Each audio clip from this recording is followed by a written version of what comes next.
I never told my son about my $40,000 monthly salary, even though he always saw me living a simple life. One day, he invited me to dinner with his wife's parents, who were visiting from abroad. I decided to see how they would treat a poor person by pretending to be a broke and naive mother. But the moment I stepped through the door of that restaurant, everything changed. What happened that night devastated my daughter-in-law and her family in a way they never imagined. And trust me, they deserved it. Let me explain how I got there. Let me tell you who I really am. Because my son Marcus, at 35 years old, never knew the truth about his mother. To him, I was always just the woman who left early for the office, who came back tired in the evenings, who cooked with whatever was in the fridge. Just another employee, maybe a secretary, someone ordinary, nothing special. And I never corrected him. I never told him that I earned $40,000 every month, that I had been a senior executive at a multinational corporation for almost 20 years, signing million-dollar contracts and making decisions that affected thousands of people. Why tell him? Money was never something I needed to hang on the wall like a trophy. I grew up in an era where dignity was carried within, where silence was worth more than hollow words. So I guarded my truth. I lived in the same modest apartment for years. I used the same leather handbag until it was worn out. I bought clothes at discount chains, cooked at home, saved everything, invested everything, and became rich in silence. Because true power doesn't shout. True power observes. And I was observing closely when Marcus called me that Tuesday afternoon. His voice sounded different, nervous, like when he was a kid and had done something wrong. "Mom, I need to ask you a favor. Simone's parents are visiting from overseas. It's their first time here. They want to meet you. We're having dinner on Saturday at a restaurant. Please come." Something in his tone made me uncomfortable. It wasn't the voice of a son inviting his mother. It was the voice of someone asking not to be embarrassed, to fit in, to make a good impression. "Do they know anything about me?" I asked calmly. There was a silence. Then Marcus stammered. "I told them you work in an office, that you live alone, that you're simple, that you don't have much." There it was, the word simple, as if my entire life could be contained in that miserable adjective, as if I were a problem he needed to apologize for. I took a deep, deep breath. "Okay, Marcus, I'll be there." I hung up and looked around my living room. Old but comfortable furniture, walls without expensive artwork, a small TV, nothing that would impress anyone. And at that moment, I decided if my son thought I was a poor woman, if his wife's parents were coming ready to judge me, then I would give them exactly what they expected to see. I would pretend to be broke, naive, and desperate. A mother barely surviving. I wanted to feel firsthand how they treated someone who had nothing. I wanted to see their true faces, because I suspected something. I suspected Simone and her family were the type of people who measured others by their bank accounts. And my instinct never fails. Saturday arrived. I dressed in the worst outfit I owned, a light gray, shapeless, wrinkled dress, the kind they sell at a thrift store. Old, worn-out shoes, no jewelry, not even a watch. I grabbed a faded canvas tote bag, pulled my hair back into a messy ponytail, and looked in the mirror. I looked like a woman broken by life, forgettable, perfect. I got into a taxi and gave the address.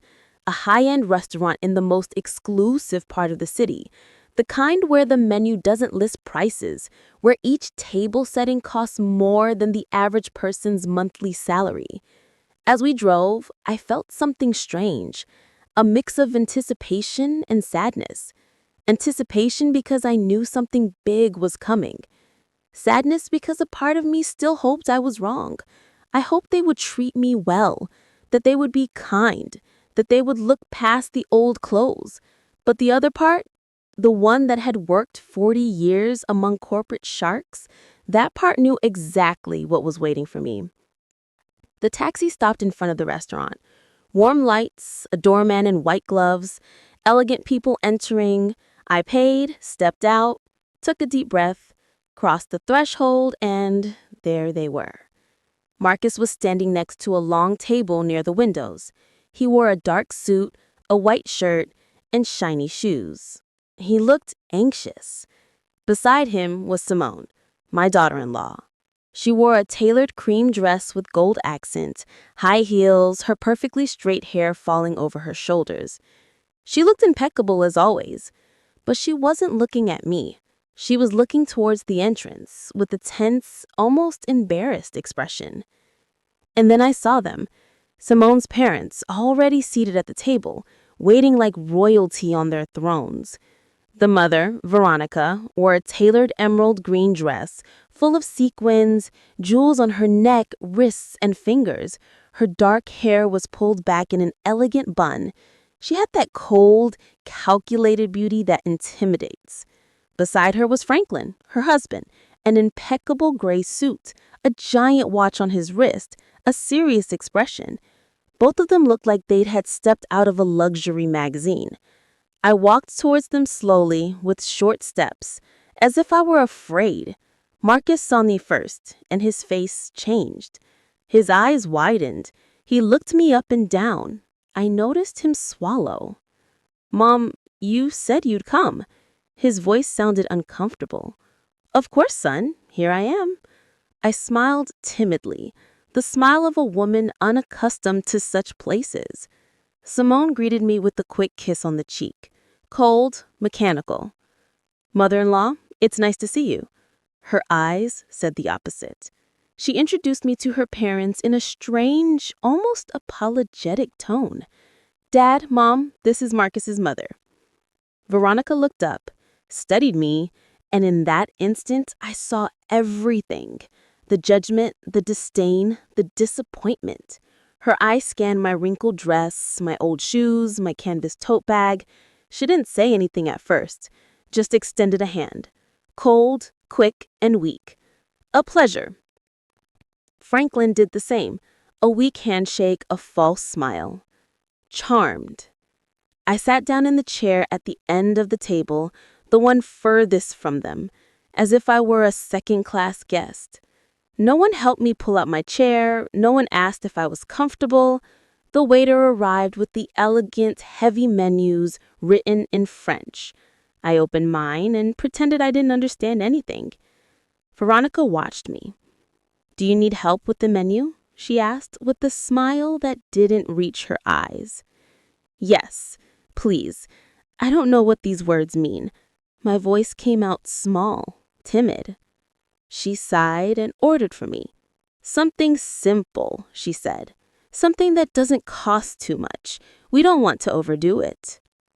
The phrase hung in the air. Franklin nodded. Marcus looked away. Simone played with her napkin. No one said anything, and I just watched. Veronica started talking first. About general things, the journey from abroad, how tiring the flight was, how different everything was here. Then she subtly began to talk about money. She mentioned the hotel where they were staying, $1,000 a night. She mentioned the luxury car they had rented, obviously. She mentioned the stores they had visited. We bought a few things, nothing major, just a few thousand. She spoke, looking at me, expecting a reaction, expecting me to be impressed. I just nodded. "How nice," I said.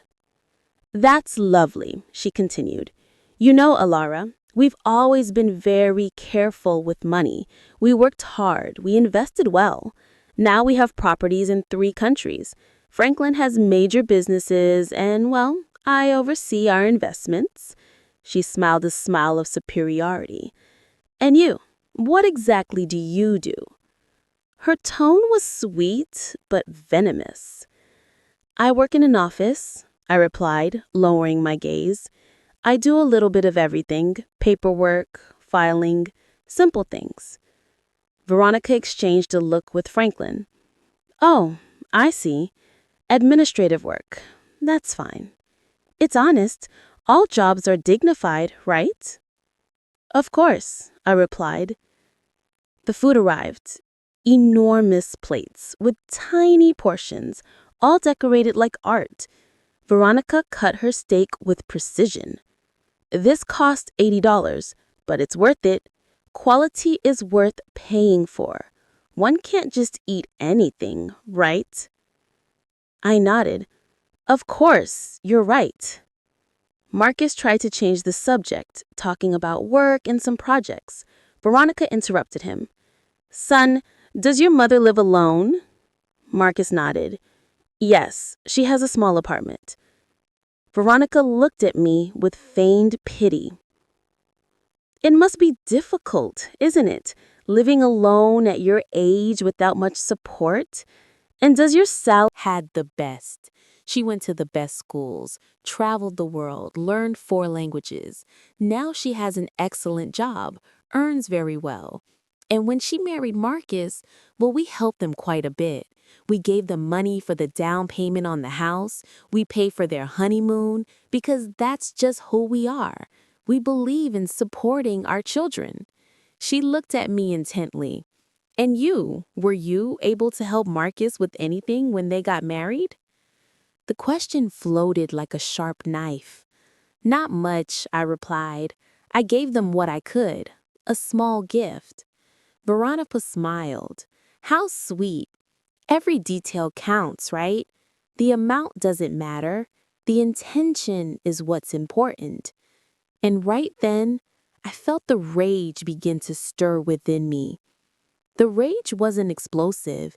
It was cold, controlled, like a river under ice. I breathed slowly, kept the timid smile, and let Veronica keep talking. Because that's what people like her do. They talk. They inflate themselves. They show off. And the more they talk, the more they reveal themselves, the more they expose the emptiness inside. Veronica took a sip of her glass of red, expensive wine, swirling it in her hand as if she were an expert. This wine is from an exclusive region in France. It costs $200 a bottle, but when you know quality, you don't skimp. Do you drink wine, Alara? Only on special occasions, I replied, and usually the cheapest one. I don't understand much about these things. Veronica smiled condescendingly. Oh, don't worry. Not everyone has a trained palate. That comes with experience, with travel, with education. Franklin and I have visited vineyards in Europe, South America, and California. We are quite knowledgeable. Franklin nodded. It's a hobby, something we enjoy doing. Simone is learning too. She has good taste. She inherited it from us. He looked at Simone with pride. Simone offered a weak smile. Thanks, Mom. Veronica turned to me. And you, Alara, do you have any hobbies? Anything you enjoy doing in your free time? I shrugged. I watch television, cook, walk in the park, simple things. Veronica and Franklin exchanged another look, a look loaded with meaning, with silent judgment. How lovely, Veronica said. Simple things have their charm too. Although, of course, one always aspires to more, right? To see the world, to experience new things, to grow culturally. But well, I understand not everyone has those opportunities. I nodded. You're right. Not everyone has those opportunities. The waiter arrived with dessert, tiny portions of something that looked like edible art. Veronica ordered the most expensive one, $30 for a piece of cake the size of a cookie. This is delicious, she said after the first bite. It has edible gold on top. See those little golden flakes? It's a detail only the best restaurants offer. I ate my dessert, simpler, cheaper, in silence. Veronica continued, You know, Alara, I think it's important that we talk about something as a family now that we are all here. She looked up. Her expression changed.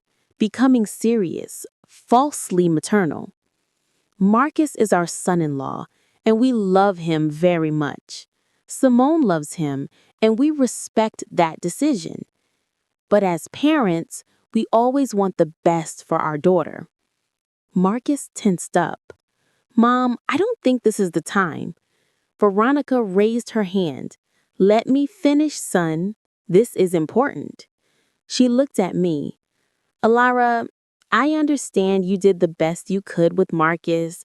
I know raising him alone wasn't easy, and I truly respect you for that. But now Marcus is at another stage in his life. He is married. He has responsibilities. And, well, Simone and he deserve to have stability. Stability? I asked softly. Yes, Veronica replied. Financial, emotional stability. We have helped a lot, and we will continue to help. But we also believe it's important that Marcus doesn't have unnecessary burdens. Her tone was clear. She was calling me a burden. Me. His mother. His mother-in-law. Simone was looking at her plate as if she wanted to disappear. Marcus had his jaw clenched. Burdens? I repeated. Veronica sighed. I don't want to sound harsh, Alara, but at your age, living alone with a limited salary, it's natural for Marcus to worry about you, to feel that he must take care of you. And that's fine. He's a good son. But we don't want that worry to affect their marriage. Do you understand me? Perfectly, I replied. Veronica smiled. I'm glad you understand. That's why we wanted to talk to you, Franklin and I. We have thought about something. She paused dramatically. We could help you financially, give you a small monthly allowance, something that allows you to live more comfortably without Marcus having to worry so much. Obviously, it would be modest. We can't work miracles, but it would be a support. I remained silent, watching her, waiting. She continued. And in exchange, we would only ask you to respect Marcus and Simone's space, not to seek them out so much, not to pressure them, to give them the freedom to build their life together without interference. How does that sound? There was the offer, the bribe, disguised as charity. They wanted to buy me off. They wanted to pay me to disappear from my son's life, so I wouldn't be a nuisance, so I wouldn't embarrass their precious daughter with my poverty. Marcus exploded. Mom, that's enough. Veronica interrupted him. Marcus, calm down. We're talking like adults. Your mother understands, right? I picked up my napkin, calmly wiped my lips, took a sip of water, and let the silence grow. Everyone was looking at me. Veronica with expectation, Franklin with arrogance, Simone with shame, Marcus with desperation. And then I spoke. My voice came out differently. It was no longer timid. It was no longer small. It was firm, clear, and cold. That's an interesting offer, Veronica. Truly very generous of you. Veronica smiled victoriously. I'm glad you see it that way. I nodded. But I have a few questions, just to understand clearly.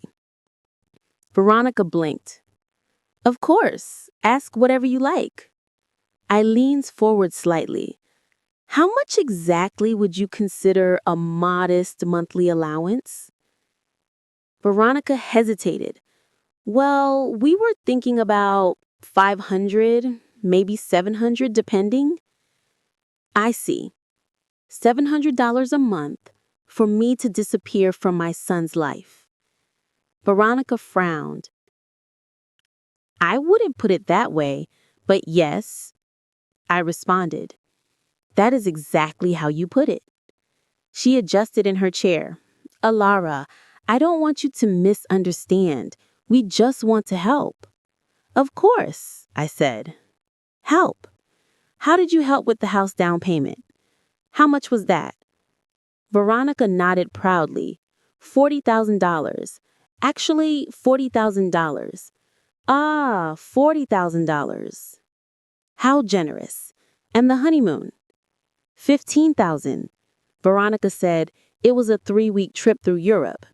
Incredible. Unbelievable. I replied, so you've invested about $55,000 in Marcus and Simone. Veronica smiled. Well, when you love your children, you don't hold back. I nodded slowly. You're right. When you love your children, you don't hold back. But tell me something, Veronica. All that investment, all that money, did it buy you anything? Veronica blinked, confused. Like, did it buy you respect? I continued. Did it buy you real love? Or did it just buy obedience? The atmosphere changed. Veronica stopped smiling. Excuse me? My tone became sharper.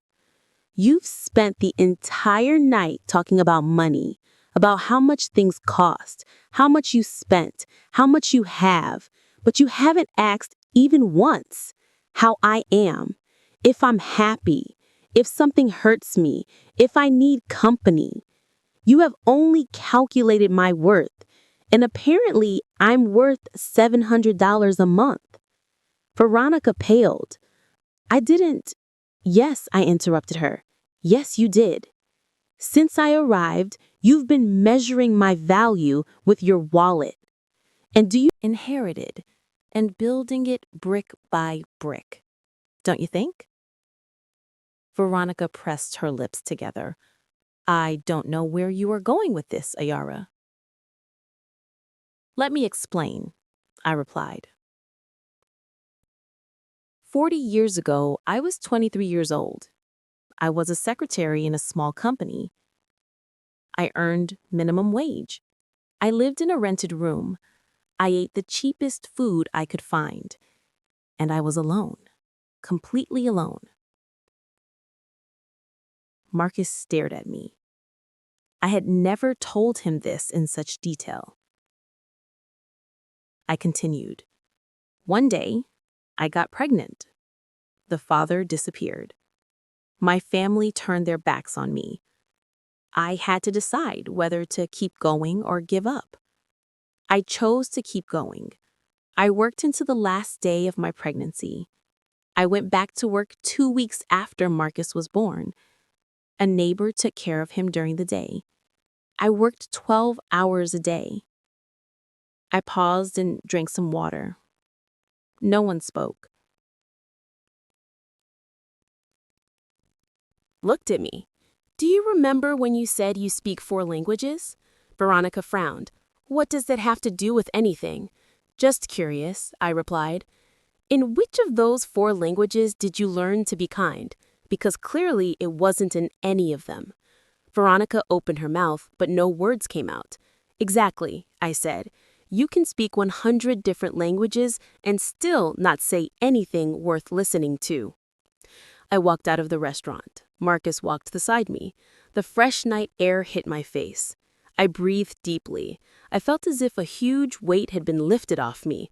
Not a physical weight, but an emotional one. The weight of pretending, of tolerating, of keeping silent. Marcus took my arm. Mom, are you okay? Perfectly fine, I replied. Better than ever. And you, Marcus? Marcus sighed. I don't know. I'm processing everything. I can't believe you never told me about your job, about your money, about everything you accomplished. I stopped and looked him in the eyes. Does it bother you? He quickly shook his head. No, of course not. I'm proud, incredibly proud.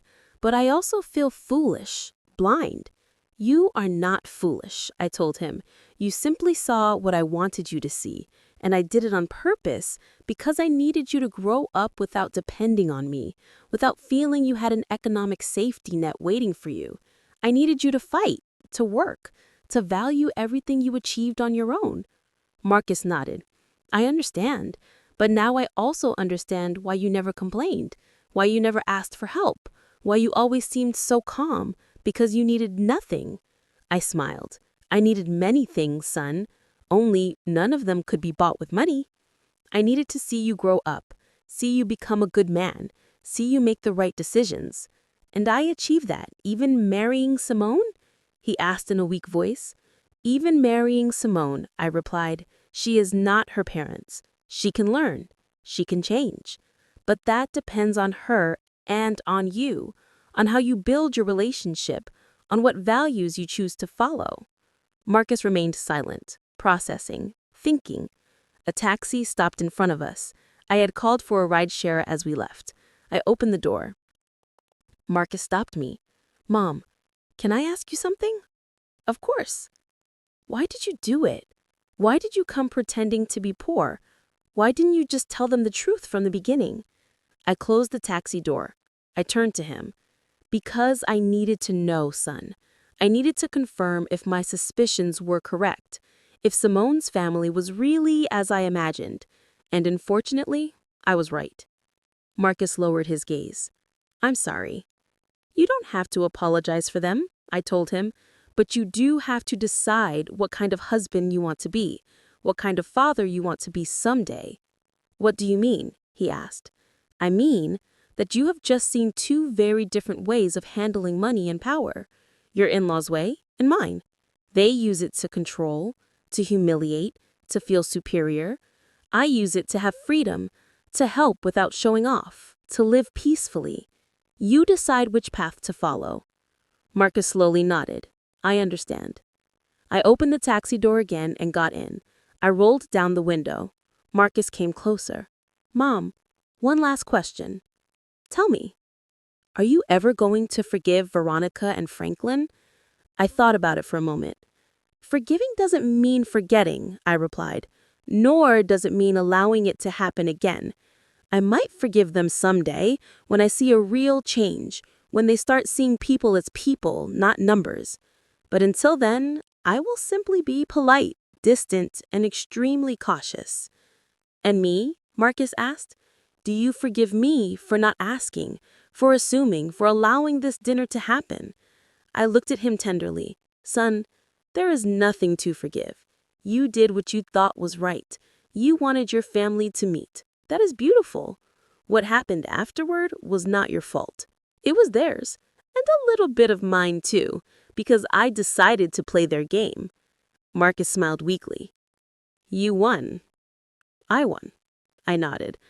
But I don't feel victorious. I feel tired and sad because I confirmed something I didn't want to confirm, that some people will never change, that some families are broken even if they have money, that there are voids no bank account can fill. The taxi driver cleared his throat. Ma'am, should we go? Yes, I replied. Give me 1 second. I looked at Marcus one last time. Go to Simone. Talk to her. Listen to her. Support her. But also be honest. Tell her how you felt tonight. Tell her what you expect of her family and from her.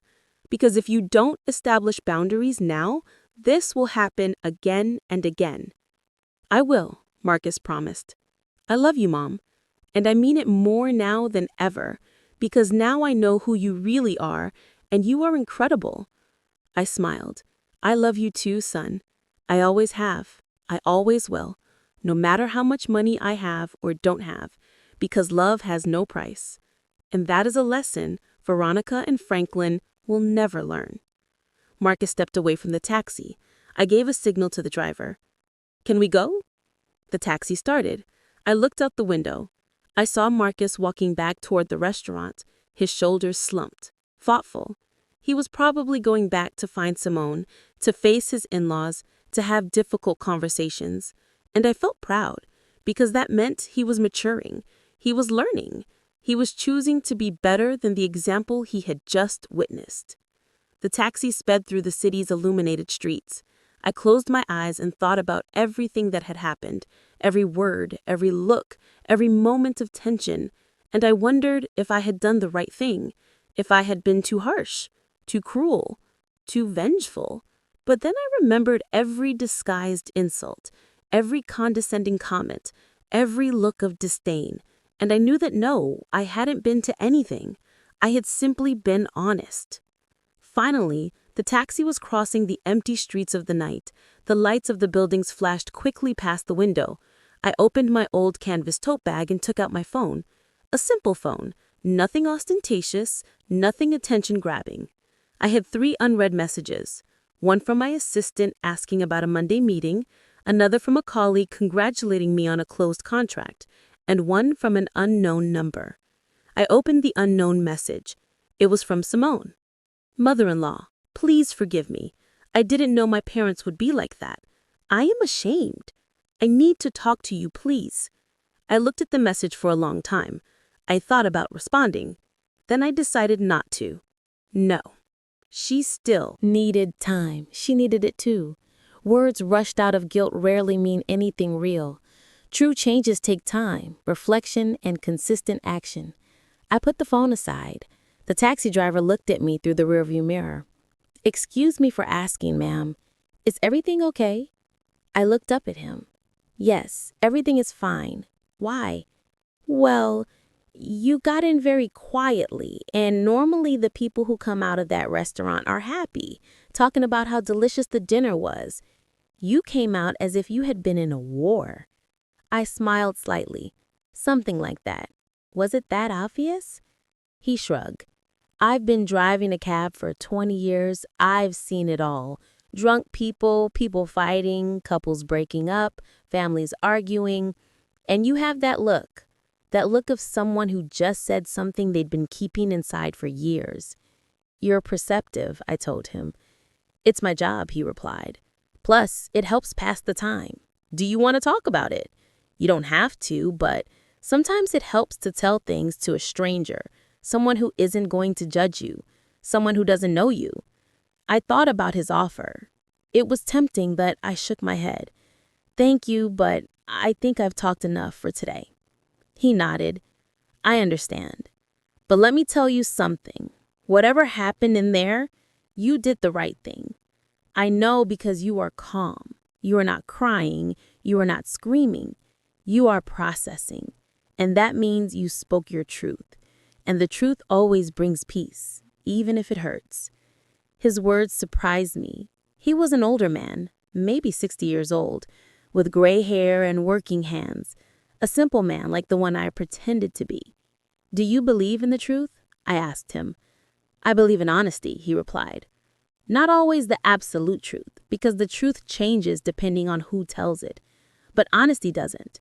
Honesty is saying things the way you feel them, without masks, without lies, even if it hurts, even if it makes things awkward, even if it costs you something." I nodded. "You're right. My wife always told me I was too direct," he continued, "that I said things without a filter, that I hurt people without meaning to. And maybe she was right. But she also told me that she never doubted me because she knew that what came out of my mouth was real, not calculated, not manipulated, just real." I smiled. "She sounds like a good woman."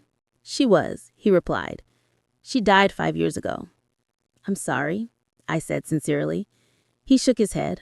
"Don't be sorry. We had 40 years together, 40 years of honesty, of fights, of reconciliations, of laughs, of tears. And not once did I go to sleep wondering what she really thought, because she always said it, and so did I. That is a gift." "You're right," I murmured. "It's a gift." The taxi stopped at a red light. "Can I ask you something personal?" the taxi driver asked. "Go ahead." "Are you rich?" The question took me by surprise, not because of the question itself, but because of the direct way he asked it. "Why do you ask that?" "Because I picked you up from $1,000 per person restaurant, but you dress like someone who shops at discount stores. You have an old bag, worn out shoes, but you talk like an executive. You move like someone with power. And you paid for my cab with crisp new bills that you pulled out of a wallet that looks 20 years old." "Observant," I commented. "Part of the job," he repeated. "Then am I?" "It depends on how you define rich," I replied. "If you were talking about money, yes, I have enough, more than enough. If you were talking about happiness, I also have peace, health, a son I love, work I am passionate about. That makes me rich in many ways." He nodded, satisfied. I knew there was something. Truly rich people don't need to prove it. The light changed to green. The taxi moved forward. "And what happened in that restaurant?" he asked. "If it's not too indiscreet." "I pretended to be poor," I replied, "to see how they would treat me." He let out a loud laugh. "Seriously? That is brilliant. And how did they treat you?" "Like trash," I said without emotion. "They humiliated me. They offered me alms. They treated me as if I were invisible, less than human." He stopped laughing. "I'm sorry. That must have hurt a little." I admitted. But it also confirmed something for me, that I was right about those people, that they weren't worth my time, that they didn't deserve my respect, and now they know it. Now they know who I am, and they will have to live with that. The taxi driver whistled softly. "That must have been epic." "It was." I smiled. "It definitely was." We arrived at my building, an older middle-class building. Nothing luxurious, nothing impressive, but comfortable, safe, home. The taxi driver parked and looked at the building. "You live here?" "I live here," I confirmed. He shook his head astonished. "You truly are special.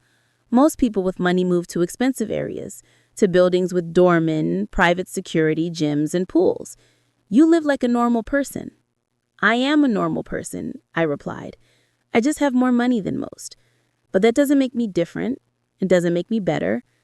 Money is just a tool, not an identity." He smiled. "I wish more people thought that way. The world would be better." I took out my wallet. "How much is it?" $30, he replied. I gave him a $100 bill. "Keep the change." "Ma'am, this is too much." "It's not," I said. "You listened to me. You gave me perspective. You reminded me that there are still good people. That is worth more than $70. He took the bill carefully. "Thank you. Truly, thank you."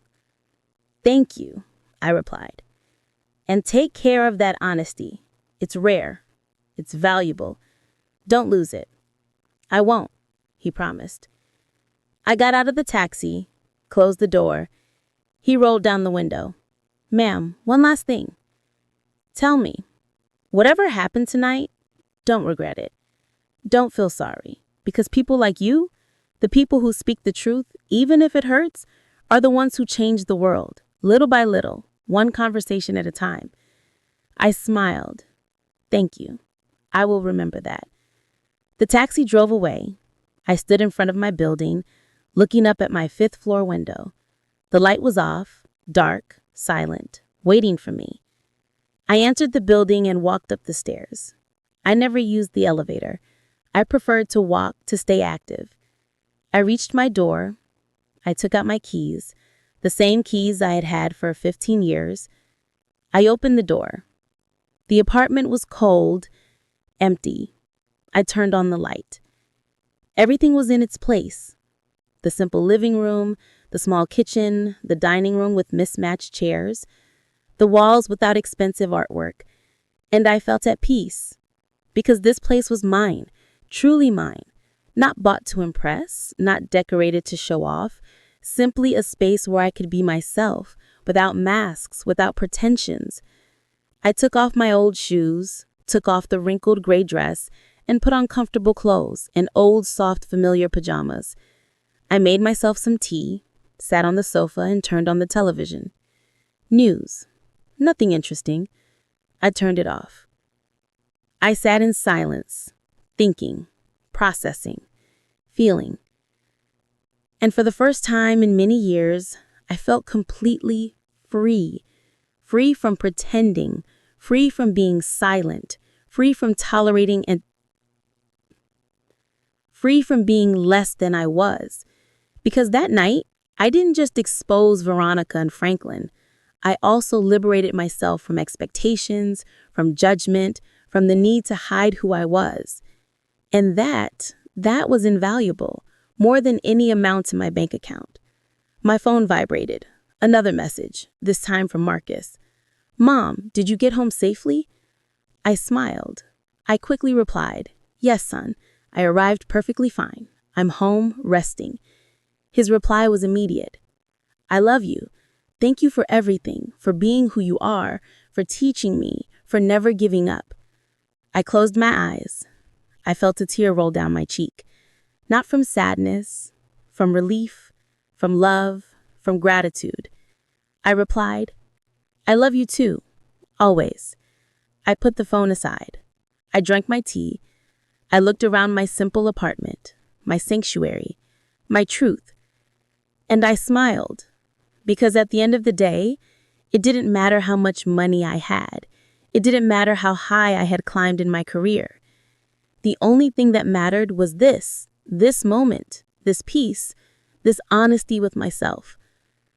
I woke up early on Sunday, as always. 40 years of working trained me to rise with the sun. Even though it was my day off, my body no longer knew how to sleep late. I prepared strong coffee, black. I sat by the window with a hot mug in my hands. I watched the city wake up. The vendors opening their stalls, people walking somewhere. Life continued as always, indifferent to personal dramas. My phone started ringing. It was a familiar number. "Marcus," I answered. "Good morning, son." His voice sounded tired. "Mom, I need to talk to you." "Did something happen?" "A lot," he replied.